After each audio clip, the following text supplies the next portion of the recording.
seríssimo. Você conhece alguém que tem problemas de hipertensão?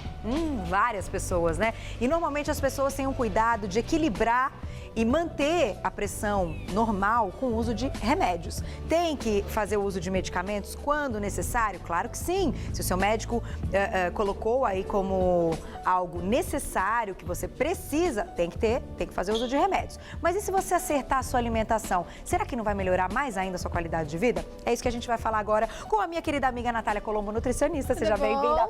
Tá bom? Obrigada, Ai, que lindinha, gente. Graças a Deus. Tá ali. Deixa eu mostrar essa trança. Então, vira aqui. Olha, quem que fez? A Egli ou a Lu? Foi a Eglizinha? Eu não sei. Mais nova dela. ou mais velha? Ai, meu Deus, agora eu não sei. Agora você Acho não que as pessoas sabe. têm... Depois eu pergunto pra elas. Isso. Parabéns, com arraso. Ficou Eu vou fazer legal, um né? dia essa trança, ficou maravilhosa. Com o programa de beleza também, por que não mostrar a trança da Natália, não é verdade? Aproveitar, né? Mas agora o nosso assunto é alimentação saudável Isso. e combate à hipertensão. Queria que você contasse um pouquinho por que a alimentação é tão importante nesse controle. Tá, bom. Antes de mais nada, né, a gente sabe que uma das principais causas para o aumento da pressão arterial é o consumo de alimentos industrializados e do aumento de sal. Certo. Né, que é rico em sódio, então é a principal causa. Tá. Então, o que a gente faz quando a gente pensa em aumento de pressão? Primeira coisa é diminuir o consumo de alimentos que têm bastante sódio, né? Tá. Diminuir o consumo de sal. Só que o que muita gente não sabe é que tem vários alimentos que podem ajudar. E aí, o que eles ajudam principalmente? Eles ajudam fazendo uma vasodilatação.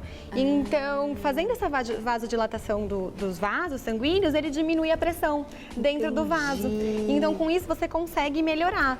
Na verdade, isso é muito bacana, porque o que acontece? Em geral, a pessoa ela começa a ter alguns picos de pressão alta, né? E daí, Quais se ela são os consegue... sintomas? Para quem em casa, quem ainda não faz o controle, para ter aí entender um pouquinho. Quais são os Na verdade, principais as sintomas? pessoas mais propícias a desenvolverem aumento de pressão arterial são as pessoas sedentárias, né? E que têm um consumo muito grande de alimentos industrializados. E aí, como é que ela pode perceber esse aumento de pressão? Ela pode perceber com dor de cabeça, então é muito comum a pessoa ter uma pressão aumentada na cabeça, a pessoa começa com retenção de líquido, então começa a reter muito líquido, que também é uma coisa muito comum, né? Então a gente tem que pensar, o sal ele puxa a água, né? Ele segura a água. Então uma pessoa que ela começa a ter esses sintomas, ela começa a reter mais líquido. E em geral esses são os mais fáceis de perceber. São os mais fáceis de perceber. Isso. Aí ela tem que passar por um check-up. Isso. Medir a pressão e se permanecer todos os dias uma pressão alta, que ela é diagnosticada com hipertensão. Isso. Se for um dia ou outro, são os picos que você falou. Exatamente. De repente não tem que fazer um controle até com a parte de remédios, mas Sim. a alimentação... Já dá para ajudar bastante nesse caso, já dá para ajudar bastante. E o que você trouxe hoje? Na verdade, eu trouxe os alimentos que vão ajudar nessa questão de vasodilatação, então isso é bastante bacana, tá? Eu acho que é legal a gente começar com a beterraba. Vamos falar da beterraba? A beterraba é gostoso, né? Eu não tenho muito hábito engraçado de comer beterraba, mas beterraba é bom para muita coisa. Ela é. E para essa questão, gente, de vasodilatação, ela é incrível.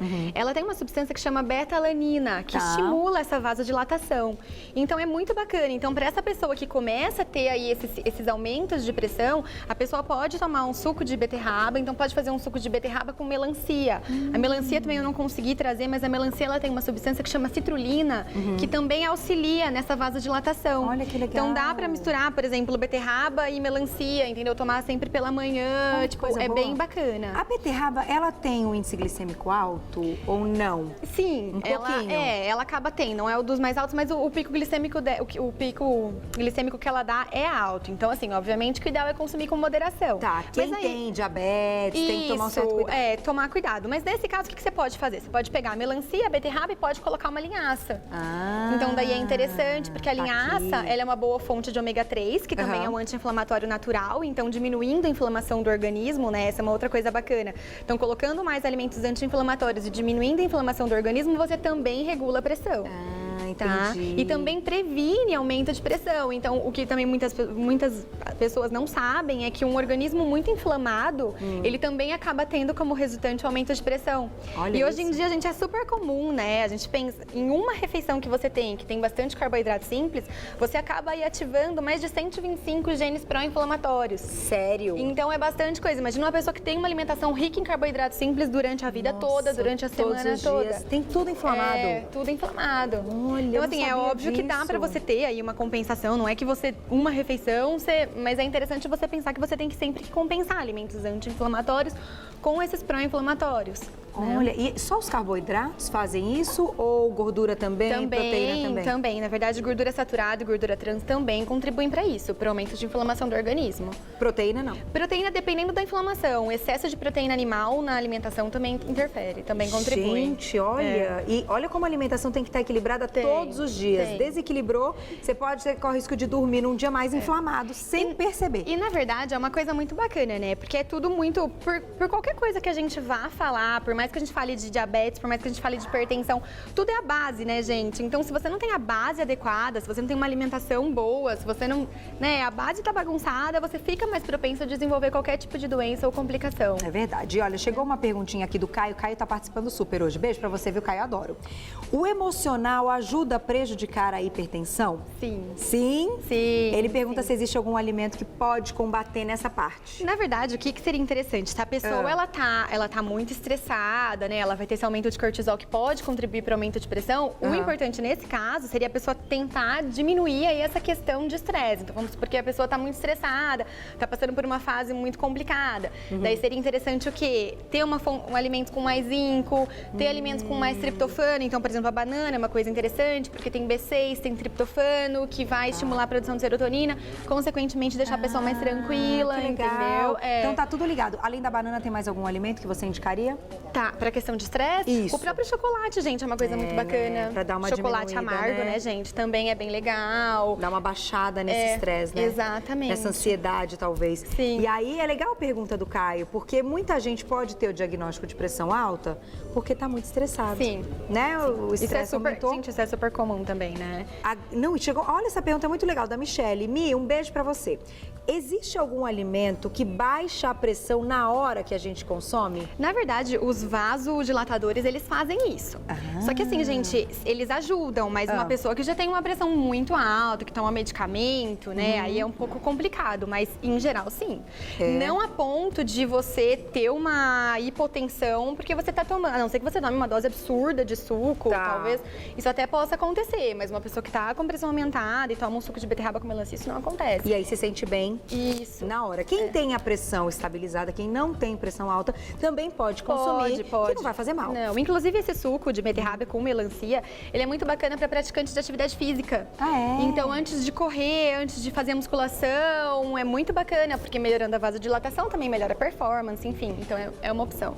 Aliar a atividade física para quem tem pressão alta é legal. Como você falou, sedentarismo é uma das causas. Sim. Que tipo de atividade física é legal para quem tem pressão alta? Então, você pode fazer tanto a musculação, na verdade o importante é você ativar teu corpo, como uma caminhada, desde que você movimente o corpo, né, você já consegue ter um resultado bom.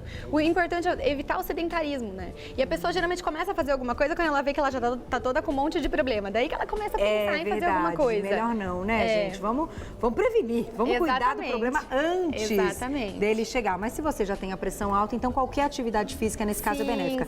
Eu vou fazer mais uma perguntinha, porque estão chegando várias perguntinhas. O Caio tá mandando um monte. Aqui, chegou do Caio mais uma vez. Ele tá perguntando da pressão alta, agora ele tá perguntando se crianças podem ter hipertensão. Pode acontecer. Hoje é comum? Inclusive, hoje é bastante comum, né, gente? Gente, é de chorar um negócio desse, criança hoje com pressão muito alta, comum, né? Porque o que está acontecendo hoje? A alimentação das crianças é uma coisa absurda. E isso é muito bacana, né? Até para falar para as mães. O que acontece, gente? O bebê, principalmente, né? Vamos pensar no bebê. O bebê, a necessidade de sódio que ele tem já é suprida através da alimentação, porque, na verdade, de sal a gente não precisa. A gente precisa de sódio, né? Que é um componente do sal. E aí, o que acontece? As mães pegam os bebês e o que vai achar? A papinha tem que ficar saborosa, então já começa a colocar sal. Não precisa. Gente, para o bebê, a necessidade de sódio já é suprida através da alimentação. Então, a necessidade de sódio da criança, ela já é menor. Entendi. E aí, não precisa colocar sal, então? Não precisa. Eu ainda não... Não, meu ainda não tá na papinha. Então. Mas quando eu chegar lá, né? Falta o quê? Você já tá sabendo, Eu não sabia que não podia colocar o sal. Porque, na verdade, todo alimento que você pensar, gente, até fruta, até água, né? Tem algumas águas que não tem sódio, mas até a água tem sal, tem sódio. É verdade.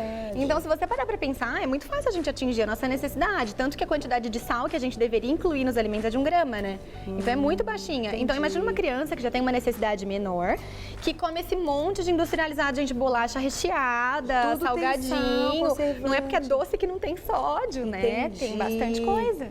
Menina, arrasou nessa parte, hein? Vou fazer o seguinte, vou dar um recadinho e já volto. Tá ótimo. Quem tiver dúvidas, pode mandando @carol_minhoto ou por e-mail, que estão chegando várias perguntinhas, vocêbonita@tvgazeta.com.br. Um minutinho, tô de volta, porque